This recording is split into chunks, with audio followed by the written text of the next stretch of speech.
bahwa tidak bisa memenuhi keinginan kami, dan mereka sendiri meminta bahwa mediasi ini dinyatakan gagal.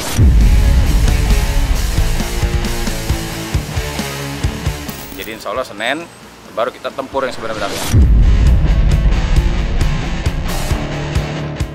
Kapolri yang sekarang sepertinya tidak bisa dipertahankan.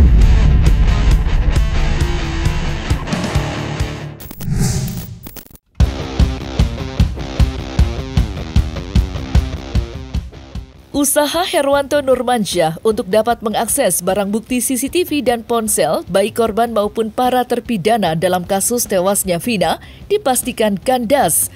Usai pihak tergugat, dalam hal ini Kapolri menolak tuntutan Herwanto dalam lanjutan sidang mediasi.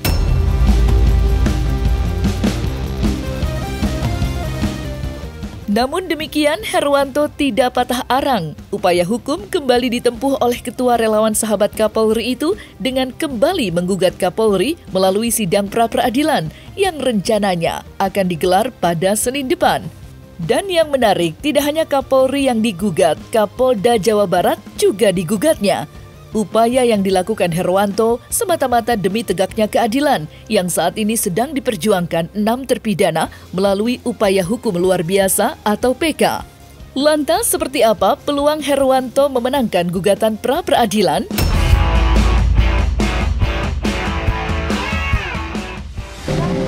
Ya, hari ini agendanya adalah menerima tanggapan terkait dengan apa yang diminta oleh mediator, apa yang kami inginkan terhadap Pak Kapolri. Nah, sekarang ini kita sudah mendapatkan tanggapan dari Pak Kapolri yang diwakili oleh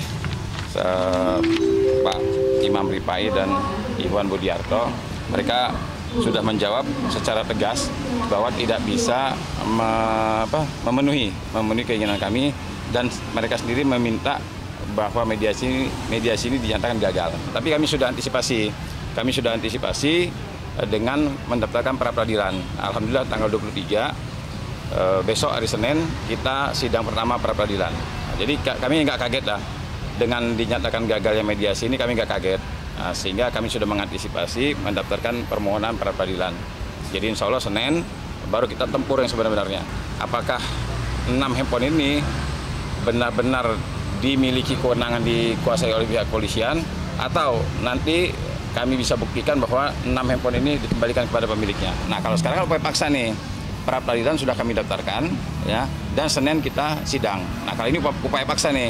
Kalau Pak Kapolri tidak mau membuka secara sukarela, dengan keikhlasan tidak mau buka, ya kami paksa dengan pra-peradilan. Kalau kami menang, kami ambil tuh handphone. Artinya kami kembalikan kepada pemiliknya, dan pemiliknya pasti akan buka. Gitu. Dan ini kami yakin, kalau langkah pra-peradilan ini kami yakin, kami bisa membuktikan ya, apakah 6 handphone yang disita oleh pihak polisi ini memiliki hubungan dengan perkara tindak pidana pembunuhan. Nah, kita nanti buktikan kalau di persidangan, apakah pihak polisian yang menguasai 6 handphone atau kami nanti yang menang. Gitu. Jadi kami memiliki keyakinan di pra-peradilan kami menang.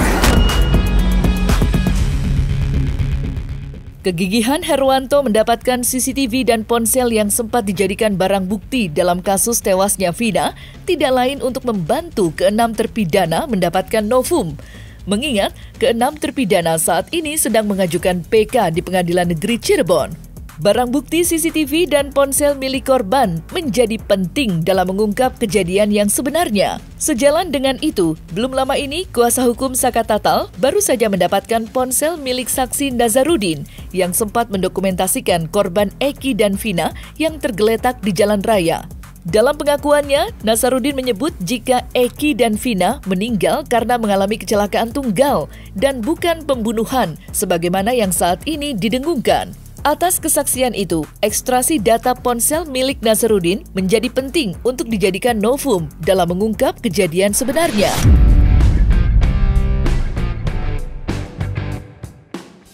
Kalau dalam waktu 7 hari ini kami mampu bisa mengambil handphone, saya yakin putusan para terpidana ya, itu baik. Tapi kalau sampai sekarang, ya, handphone atau CCTV juga tidak bisa dibuka, percayalah. Sedangkan Bang Otto Hasibuan aja tetap mengatakan bahwa novum itu adalah CCTV dan handphone.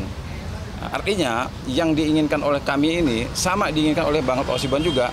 Sama juga netizen juga berharap seperti itu. Kenapa? Kuncinya mengungkapkan kebenaran ini ada di mana? Ada di handphone dan CCTV. Karena ini tidak bisa bohong gitu. Ada jamnya, ada tanggalnya, ada gambarnya, semuanya ada bukti di situ.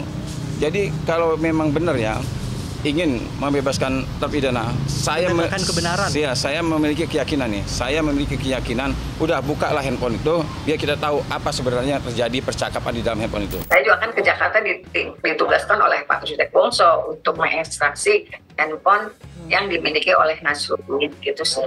Kalaupun itu bisa terbuka, tentu saja akan menguatkan bahwa peristiwa yang terjadi di 27 Agustus 2016 itu kecelakaan.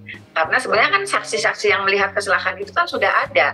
Ada Ismail, ada Purnomo, ada Pak Adi gitu.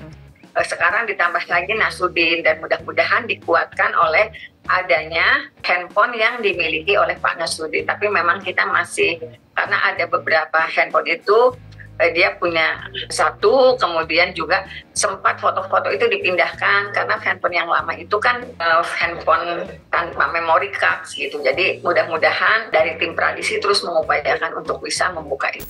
Apapun yang dia sampaikan itu silakan saja, sah-sah saja menurut saya. Karena memang itu adalah hak menyatakan pendapat, hak berbicara, itu hak semua orang, nggak bisa kita larang. Karena itu pelanggaran HAM kalau kita larang-larang seseorang untuk berbicara gitu loh. Silakan saja dia bertestimoni, silakan dia untuk berpendapat dan lain-lain bla bla bla. Saya kira kita semua patuh dan hormat kepada putusan hukum karena memang ini sudah diajukan permohonan peninjauan kembali ke Mahkamah Agung Republik Indonesia. Kita semua harus bersabar menunggu putusan ini sampai adanya putusan yang kita kategorikanlah mengkoreksi putusan sebelumnya. Saya kira untuk putusan PK tersebut itu sangat susah sekali untuk dikabulkan mengingat novum yang mereka ajukan itu bukanlah keadaan baru yang luar biasa seperti itu, Mas. Ketika memang pengadilan menerima, maka ini menjadi satu harapan besar bagi para pencari keadilan, terutama bagi para terpidana yang hari ini melakukan PK kan begitu. Jadi menjadi harapan baru bagi mereka untuk bisa mendapatkan satu keadilan. Saya rasa ini tinggal menilai, hakim yang menilai dan kemudian pengacara yang memberikan serta ahli yang mengekstraksi data itu, maka ini akan menjadi titik terang dan cahaya keadilan akan terungkap di sini.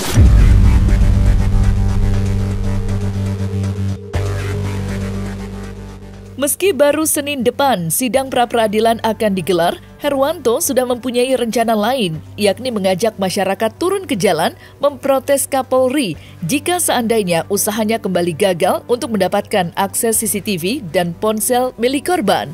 Herwanto juga meminta calon presiden terpilih Prabowo Subianto untuk tidak mengevaluasi jabatan Kapolri yang saat ini dipegang oleh Listio Sigit Prabowo, lantaran dinilai menegakkan keadilan.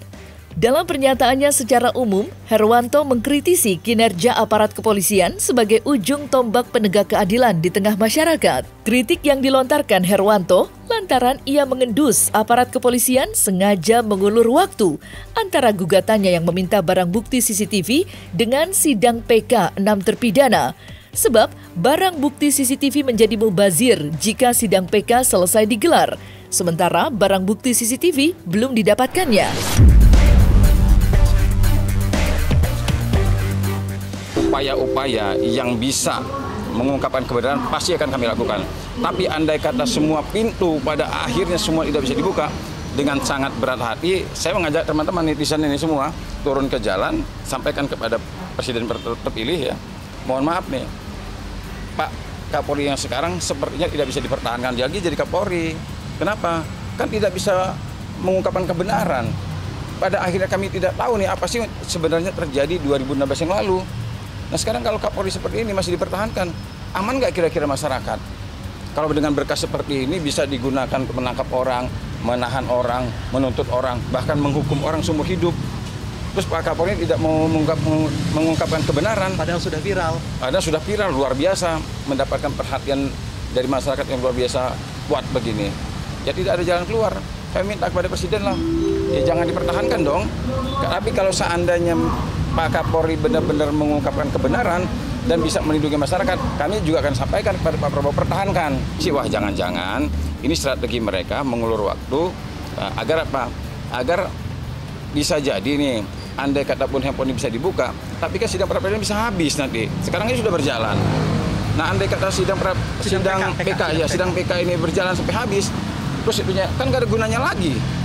Nah, kami justru mempercepat waktu agar apa? Agar handphone ini bisa dibuka, tapi bisa dipergunakan untuk bukti di sidang PK para terpidana gitu. Makanya kami antisipasi dengan mendaftarkan gugatan pra peradilan. Nah, kalau pra peradilan mulai hari Senin sampai 7 hari selesai dia. Ya, sekarang begini ya. Sekarang ini sebenarnya kalau memang pihak kepolisian ini ya benar-benar memperlihatkan keinginannya untuk mengungkapkan kebenaran ya, segala sesuatu ini bisa dilakukan. Sekarang ini kalau bicara masalah hukum ya, orang selalu bicara masalah hukum harus berdasarkan hukum. Tapi kalau orang bicara keadilan ya, kalau orang sudah bicara keadilan, bicara kebenaran, apapun bisa dilakukan. Kenapa? Karena demi keadilan, demi kebenaran, ya semua bisa dilakukan. Temuan-temuan yang memang ya bisa dipertanggungjawabkan baik secara hukum ya maupun secara keilmuan, ilmiah, berdasarkan ilmu pengetahuan itu bisa saja dilakukan kalau memang pihak kepolisian benar-benar menunjukkan keinginan menunjukkan ke masyarakat bahwa mereka ini benar-benar berdiri ya, berada di kelompok orang-orang yang benar menginginkan kebenaran. Pak Kapolri ini kan adalah petinggi ya, adalah pucuk pimpinan tertinggi lembaga penegak hukum kepolisian. Nah, kepolisian ini menjadi ujung tombak awal dalam mengungkapkan kebenaran. Nah, harapan saya, tolong Pak Kapolri tunjukkan bahwa Pak Kapolri benar-benar memang dia sebagai penegak hukum yang bisa melahirkan keadilan ya. Tolong tunjukkan bahwa dia benar-benar berada di kelompok orang-orang yang benar ingin mengungkapkan kebenaran dan lahirlah keadilan. Ini harapan saya. Tetapi jauh lebih penting Polri mengakhiri posisinya yang kurang beruntung pada perkara ini. Ini kalau ada dalam ring, ya posisi Polri itu sudah terpojok dan masih bertahan dengan pukul-pukulan ya dari publik yang cukup keras. Untuk apa? Ya. Untuk apa mempertahankan ya duri dalam daging ya, yang mengganggu merusak citra polisi cukup besar. Untuk apa mempertahankan rekayasa ini sementara Polri juga tentu punya bukti yang saya sampaikan gitu. Jadi Polri bisa mengambil inisiatif sendiri membuat laporan model A untuk langsung mengusut siapa saja yang melakukan rekayasa dalam perkara ini gitu. Tidak harus menunggu masyarakat membuat laporan dulu gitu. Ya, kalau menurut saya lihat dari baik termohon maupun majelis hakim yang memeriksa, saya pikir sudah tidak bisa berkata-kata ya dengan fakta keadaan yang kita hadirkan ya, karena ini menyangkut nyawa, menyangkut nasib orang. Kita jangan pakai main-main dan menurut saya ini sangat serius kami tangani, bahwa kita harus melihatnya bahwa peristiwa ini sungguh memilukan. Ya, kami harap ini peristiwa yang terakhir yang ada di negara kita yang kita cintai. Mari kita berbenah sama-sama dari semua institusi penegak hukum yang ada untuk membenahi supaya ke depan ini tidak terjadi.